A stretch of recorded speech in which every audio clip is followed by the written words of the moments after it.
History often remembers kings and emperors for their victories, their laws and their legacies, but sometimes the spotlight shifts unexpectedly. Sometimes it is not the ruler who dominates the memory of an era, but the woman who stood beside him, whispered in his ear, and, according to ancient gossip, sometimes conspired behind his back. This is the story of Claudius' wife, Valeria Messalina, who Roman writers condemned as the she-wolf of Rome. Her name survives not because of her beauty alone or even her power, but because of the scandalous tales that painted her as both a temptress and a political player, as both mother and manipulator, as both empress and prostitute. But was she truly what history claims she was, or was she the victim of a smear campaign in a male-dominated society that distrusted ambitious women?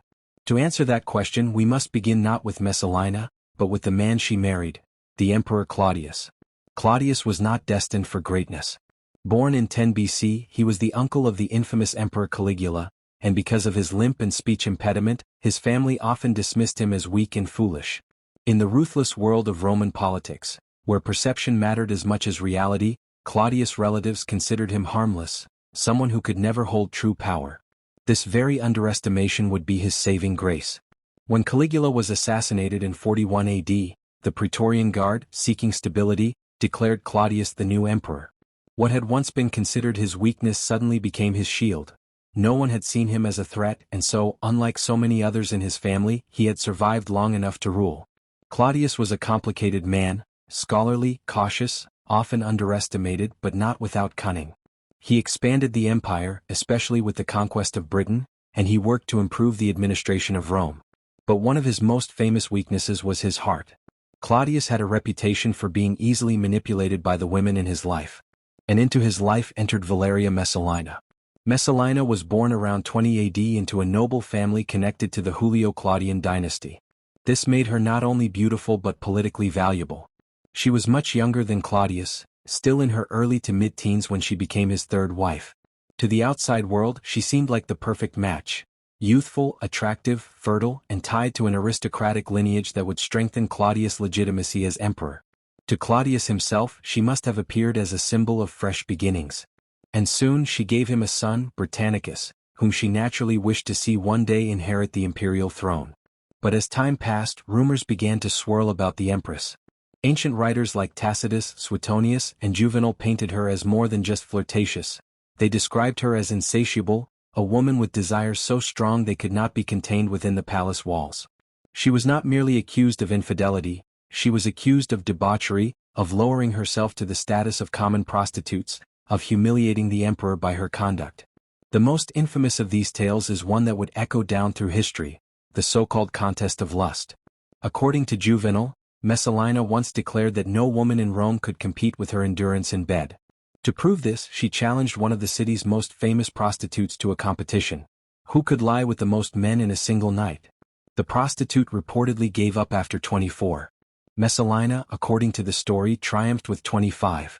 To the ancient audience, this tale was not simply about shocking numbers, it was about presenting the empress as a woman who had lost all sense of decency, a figure who blurred the line between royalty and prostitution.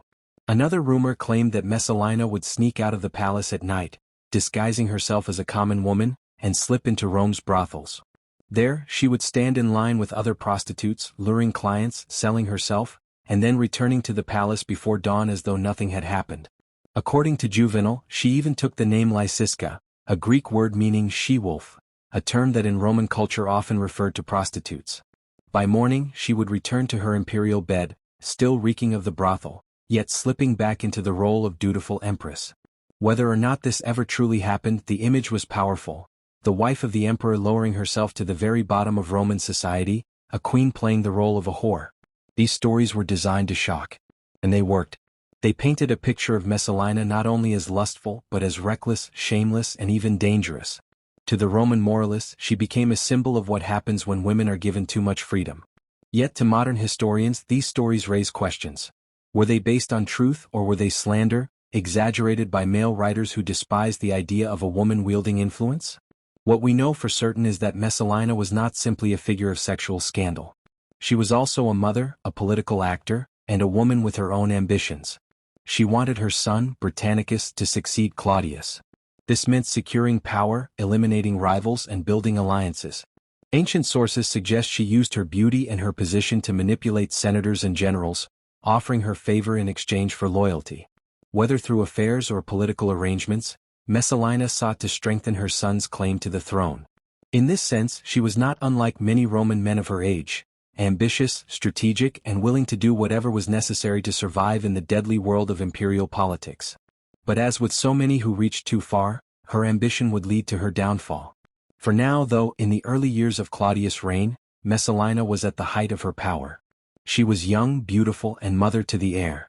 And despite the rumors, Claudius seemed devoted to her, either blind to her actions or unwilling to confront them. Perhaps he truly loved her. Perhaps he simply needed her. Or perhaps he was too distracted by affairs of state to realize the storm gathering within his own household. What began as gossip in the streets of Rome would soon transform into a crisis within the palace itself. The she-wolf of Rome was no longer just a figure of scandal. She was about to become a threat to the emperor himself.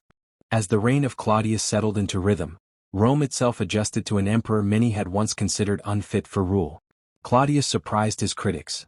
He was a capable administrator, he expanded Roman territories, and he introduced reforms that strengthened the empire. Yet even as he built Rome's future, the private affairs of his household began to cast a long shadow over his reign. In those shadows stood his young wife, Valeria Messalina, whose name would soon be whispered not as the Empress of Rome, but as the embodiment of scandal. The gossip about Messalina never ceased. Each tale grew wilder, each rumor darker. Citizens whispered that she could not be satisfied by the emperor alone, that her desires knew no limit. Senators, who often hated Claudius for his caution and his reliance on freedmen, used these stories to mock the emperor behind his back. They would sneer that while Claudius wrote books on history and law, his wife was writing her own history in the beds of Rome's men. And yet, Messalina was no mere figure of lust. She was clever. She understood that in Rome, survival and ambition were two sides of the same coin. She began to weave a web of influence that reached deep into the Senate and across the city's elite families. She rewarded those who stood with her, and she punished those who crossed her. When Claudius hesitated, Messalina acted. Stories circulated of her cruelty. One tale told that when a senator's wife caught Messalina's eye, the empress simply demanded the woman's execution so she could take her husband for herself. Another rumor claimed that Messalina forced noble women into humiliating situations, dragging them into her circle whether they wished to be there or not. It is hard to know how much of this was true, but in Rome the line between gossip and history was thin. What mattered was not truth, but perception, and the perception of Messalina was that of a woman unrestrained by morality or law. But behind these stories lay a more serious ambition. Messalina wanted her son, Britannicus, to inherit the empire. For this she needed to clear away rivals. Claudius' court was filled with freedmen advisors like Narcissus, Pallas, and Callistus, who wielded enormous power. Senators plotted constantly, and the line of succession was never secure. Messalina's beauty and her youth became her weapons. Ancient sources accuse her of using affairs not for pleasure, but for politics, binding men to her cause through seduction. Whether this was true or whether it was a convenient way for hostile writers to explain her influence, the fact remains: Messalina was not powerless. She was shaping the politics of Rome from inside the palace. Her actions became bolder and her reputation darker. Juvenal's cruel verses about her nights in the brothel spread through the city, and though many may not have believed every word, the whispers chipped away at her image. The title Lupa, or she-wolf, clung to her like a curse. Rome was a city that both idolized and feared women who stepped outside their expected roles. For some, Messalina was thrilling, a figure of forbidden decadence. For others, she was a warning, a sign of corruption at the very heart of the empire. The tension finally reached its peak with one man, Gaius Silius. Silius was a senator, wealthy, handsome, and ambitious. At some point, Messalina became his lover. But this was no ordinary affair.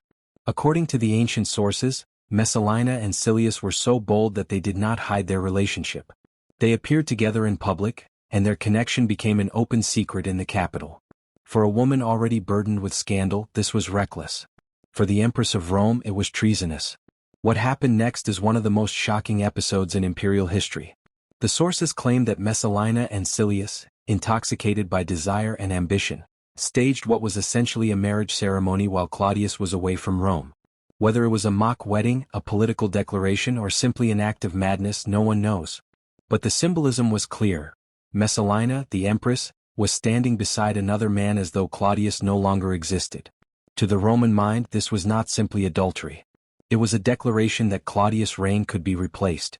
If the empress was joining herself to another man, then that man could be seen as a rival emperor, a usurper waiting in the wings. Rome had seen such conspiracies before, and the Praetorian Guard knew well how quickly loyalty could shift.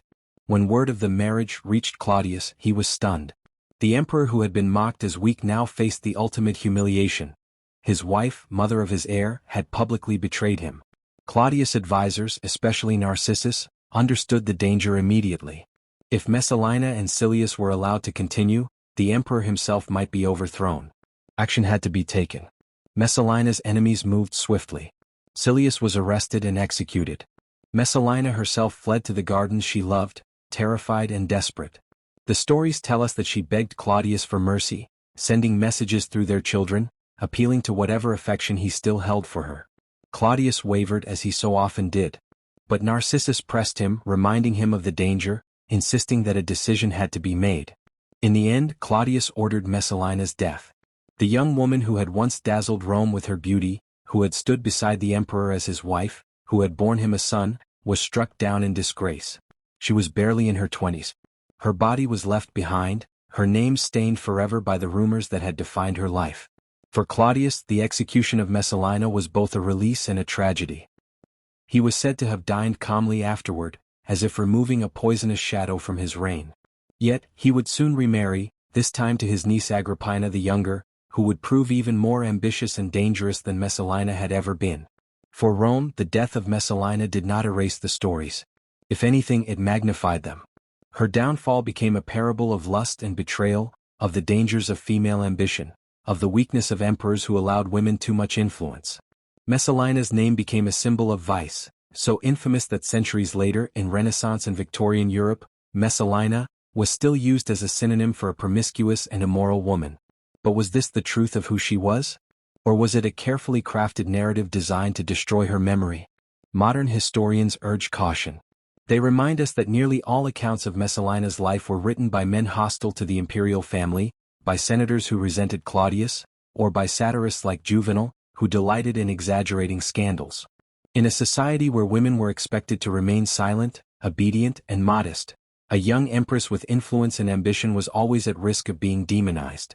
The tales of her brothel visits, her contests of lust, and her shameless behavior may have been inventions, propaganda meant to reduce her to a cautionary tale.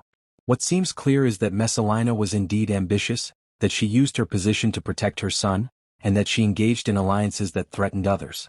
But whether she was truly the insatiable she-wolf of Rome, or whether she was a victim of history's cruelest gossip, is something we may never fully know. Yet, the power of her story remains undeniable. Messalina became larger than life, a figure who blurred the line between truth and legend. And for Claudius, the emperor mocked for his weakness, she became the defining scandal of his reign. The gardens of Lucullus, where Messalina spent her final moments, became the silent witness of her fall. It was there, according to tradition, that she awaited the emperor's decision, torn between hope and despair. Some accounts tell us she tried to take her own life, trembling as she held a dagger to her throat, but she lacked the courage. In the end, it was a soldier who ended her story, striking down the young empress who only days before had lived in the luxury of the palace. When Claudius was told the deed was done, he showed little emotion. Some say he did not even mention her name again. For the emperor, her death was necessary. For Rome, it was the end of one scandal but only the beginning of another. Claudius did not remain a widower for long. The machinery of power in Rome demanded stability, and his advisors, especially Narcissus and Pallas, urged him to remarry quickly. The choice fell on his niece, Agrippina the Younger, sister of Caligula and mother of Nero. Where Messalina had been youthful, impulsive, and scandalous, Agrippina was cold, calculating, and relentless. She would secure her own son's rise to power at the expense of Britannicus, Messalina's child, and in time Claudius himself would be poisoned, paving the way for Nero's reign. In this sense, the execution of Messalina not only ended her life but also sealed the fate of her son, for with her gone there was no longer a mother to defend Britannicus against the ambitions of Agrippina. Messalina's death was swift, but her reputation endured. The ancient writers made certain of that.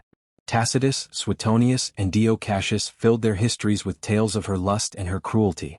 Juvenal, the satirist, immortalized her as the empress who abandoned the palace each night to work in the brothels, returning in the morning exhausted yet unsatisfied. These stories, passed down through generations, transformed her from a historical figure into a symbol of depravity. To later ages she was not a woman of flesh and blood, but a warning. The very name Messalina came to mean shameless immorality. And yet, as we look closer, we must ask, how much of this was true? Ancient Rome was no stranger to propaganda. Women of power were often attacked in ways men were not. Where men could be ambitious, women were called treacherous. Where men could pursue desire, women were labeled insatiable.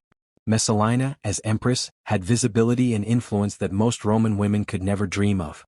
She bore the emperor a son, and she had his ear in matters of politics. In the dangerous world of palace intrigue, this made her a target. To destroy her, her enemies did not need to prove she was plotting treason. They only needed to stain her name, to make her appear unworthy of her position. The marriage with Gaius Silius may well have been real. It is possible that Messalina, desperate to secure her future and Britannicus' succession, thought Claudius weak enough to be replaced. Or perhaps Silius was the ambitious one, and Messalina was swept into a conspiracy larger than herself. But the stories of nightly brothel visits, of contests with prostitutes, of a queen acting like a courtesan, these bear the marks of exaggeration, of satire, of slander sharpened into history. It was a common tactic in Rome to weaponize sexuality against women, reducing them to figures of lust to undermine their political importance. Claudius himself left no writings on his wife. He did not speak of her after her death, at least not in the records that survive. His silence is striking. Was it the silence of grief, too painful to remember her? Or was it the silence of shame, an attempt to erase her from the imperial story? Whatever the reason, the gap was filled by others, and those others chose to remember her in the darkest possible light. As time passed, Messalina's story became a mirror for each generation's anxieties about women and power. In Renaissance Europe, dramatists turned her into a character of tragedy and lust. In the Victorian era, her name was used as an insult for any woman deemed sexually immoral. Painters depicted her in sensual scenes, often in the brothel or surrounded by lovers, using her as a symbol of decadence. Her true self, a young aristocrat married into the imperial family, maneuvering through the dangers of Roman politics, was lost beneath the layers of myth. Yet modern historians are beginning to peel back those layers. They ask us to consider the context of her life. Messalina was married at an extremely young age to a man far older than herself, thrust into the most dangerous court in the world, surrounded by men who conspired constantly for power. She bore the emperor's son, but that only increased the stakes, for her child's future was threatened by every rival faction. If she used her beauty and her charm to build alliances, can we truly say this was only lust? Or was it a survival strategy in a system that left her few other tools? What is undeniable is that Messalina's life ended because she became too dangerous to those around her. Whether through her own reckless actions or through the schemes of others, she crossed a line that Rome could not forgive. Claudius, cautious and often hesitant, chose to act decisively for perhaps the first time in his life when he ordered her execution. That decision changed not only her fate, but the fate of his family. For with Messalina gone, Britannicus was left vulnerable. When Agrippina arrived, she would ensure that Nero rose in his place, and Britannicus would be eliminated. The dynasty shifted, and with it, the course of Roman history. Messalina's story, therefore, is more than just scandal. It is a story of how private lives shape empires, how the passions and ambitions of a few individuals can ripple outward to affect the fate of millions. It is the story of how history remembers women, not always as they were, but as symbols to be used and abused by those who write the past. In her case, the men who recorded her life decided that she would be remembered not as a mother or a strategist, but as a harlot. And for nearly 2,000 years, that is how her name has endured. But even in that distortion lies her power. For how many Roman women are still spoken of today? How many empresses of the 1st century are remembered at all? Few. Yet Messalina's name survives, whispered with a mix of fascination and disgust. She has become eternal, not in the way she might have hoped, but in the way history often chooses. Larger than life, half truth and half legend, forever caught between scandal and reality. As we stand back and look at her story, we see the tragic irony. Messalina wanted to secure her son's future. Instead, her actions brought about her own destruction and the destruction of his claim. She wanted to be remembered as the mother of an emperor. Instead, she was remembered as the she-wolf of Rome. After the execution of Messalina, Claudius was left with a void both personal and political. The emperor who had been mocked as weak, manipulated, and indecisive had finally acted with ruthless clarity. He had condemned his wife, the mother of his child, to death. But the decision left scars even if he never spoke of them. The silence surrounding Messalina's name after her fall was not the silence of Rome. It was Claudius' own refusal to acknowledge the woman who had once shared his throne. For a time, Britannicus, still a boy, remained the emperor's heir, but his position was precarious. Without his mother to protect him, his future depended entirely on the goodwill of others, and goodwill was a rare commodity in the imperial court. Claudius did not remain unmarried for long. In 49 AD, just a year after Messalina's death, he married Agrippina the Younger, his own niece, a union shocking even to Roman standards but one that secured new political alliances. Where Messalina had been painted as reckless, Agrippina was remembered as cold, controlled, and calculating. She understood the deadly game of Roman politics better than most, for she had survived the bloody reign of her brother Caligula and the turbulent years that followed. She came into Claudius' life with a singular ambition: to see her son, Nero, become emperor. For Britannicus, the son of Messalina, this was a death sentence written in advance. Agrippina worked tirelessly to push him aside, whispering in Claudius' ear, manipulating his advisors, and securing Nero's adoption as Claudius' heir. Within a few years, Britannicus would be reduced to a shadow of his former promise, and eventually, under Nero's rule, he would be poisoned before reaching manhood. Thus, the dream that had driven Messalina, the dream of placing her son on the throne of Rome, was extinguished. The very act of removing her had opened the door to her rival's triumph. It is tempting to imagine how different history might have been had Messalina survived. Could she have protected Britannicus long enough for him to inherit the purple? Could she have outmaneuvered Agrippina, whose will was as sharp as any dagger? Or was Britannicus always doomed, caught between two women who embodied Rome's merciless struggle for power? The answers lie buried with them, lost to time. But what remains is the sense that Messalina's fall did not merely mark the end of her own story, but also set the course of Rome's destiny. Claudius himself grew more weary with age, and though he achieved much as emperor, his private life was marked by betrayal and loss. He had executed the wife he once loved, only to replace her with another who would ultimately poison him.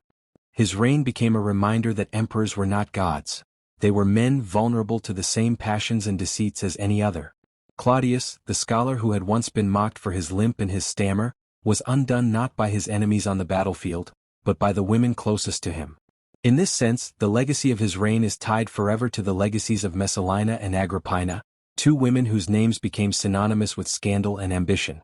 As for Messalina, her story did not end with her death. In the centuries that followed, she was resurrected again and again in literature, art, and legend.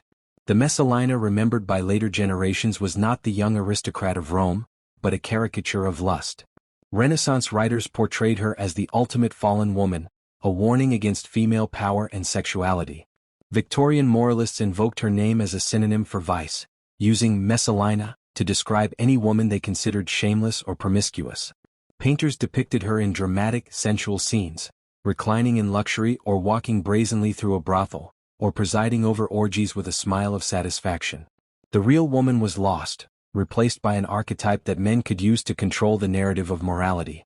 And yet, the persistence of her name is itself remarkable. Few Roman empresses are remembered by the general public today. Livia, the wife of Augustus, remains known among scholars, but her fame never spread in the same way. Julia, the daughter of Augustus, was also branded as promiscuous, yet her memory faded. Agrippina the Younger has recognition largely because of her connection to Nero. But Messalina stands apart. She became immortal not because of her deeds, but because of the stories told about her. Even today, more than 19 centuries later, her name is instantly recognizable, her reputation intact as a symbol of forbidden desire. In this way, Messalina achieved a kind of immortality that few could have predicted. Modern historians challenge us to reconsider her. They remind us that our sources were hostile, that the Senate despised Claudius and that satirists thrived on exaggeration. They ask, was Messalina truly the insatiable she-wolf of Rome, sneaking into brothels and competing with prostitutes? Or was she a convenient scapegoat, her reputation sacrificed to strengthen the image of others? In a patriarchal society, a powerful woman could not simply be described as ambitious. She had to be vilified, reduced to a figure of lust, so that her influence would seem illegitimate. Messalina may well have been ambitious, manipulative, and even cruel, but the portrait of her as a nymphomaniac empress may say more about Rome's fear of women than about her own reality. This duality, the woman and the legend, is what makes Messalina so fascinating. On one hand, she was a mother who wanted her son to rule, a young woman navigating the most dangerous court in the world, a figure who used what weapons she had to survive. On the other, she is remembered as a cautionary tale of decadence, the empress who abandoned her throne for the brothel, the wife who betrayed her husband with a senator, the she-wolf of Rome. Perhaps the truth lies somewhere in between, blurred by time, hidden beneath layers of rumor and propaganda. But regardless of where the truth lies, her impact on history is undeniable. Her death shaped the succession of Rome. Her absence allowed Agrippina to rise, allowed Nero to rule, and changed the future of the empire. Her scandal became inseparable from Claudius' reign, overshadowing his conquests and reforms. And her legend became a mirror through which later generations projected their own fears and fantasies about women and power. When we speak of Messalina today, we do not speak only of one woman. We speak of how history is written, of how reputations are made and destroyed, of how power and desire intertwine. We speak of the fragility of truth in the face of rumor, and of the way one person's image can be transformed into a myth that lasts for centuries. Messalina's story is not only hers, it is the story of how society remembers and how it forgets. So, who was Messalina? Was she the faithful mother who sought to protect her son's inheritance? Was she the ambitious schemer who dreamed of ruling Rome through her lovers? Was she the reckless empress who mocked the sanctity of marriage with her scandalous union to Gaius Silius? Or was she, perhaps, a young woman crushed by a world that demanded perfection yet offered only suspicion?